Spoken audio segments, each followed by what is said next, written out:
sa inyo ngayong gabi. Alam niyo ba kung ano ang nangyayari sa ating mundo? May sakit na kumakalat sa ating mundo na kailangan paghandaan ng mga Kristiyano. Ang sakit na ito ay tinatawag na Crown of Thieves. Ang mga anak ng Diyos ay kailangan mag-ingat at laging handa upang maging protektado at hindi mahawa sa nasabing sakit. Ano nga ba ang gagawin? Kailangan matuto tayong mag-sin distancing, 4 meters apart from sin. Nasasabi nga ng Psalms 1:1, do not sit, stand, or walk in sin. Kailangan din natin isuot ang ating mga PPE upang maging protektado. Ang PPE ay ang personal na hinagiban pang-espirituhanon. Ito ay makikita sa Ephesians 6:10-20. Ano naman ang mga ito?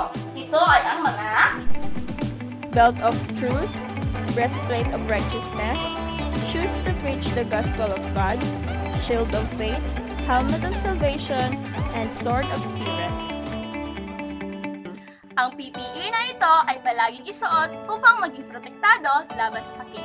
At sa panahon ng ECQ, dapat maging mas malapit tayo sa ating Panginoon.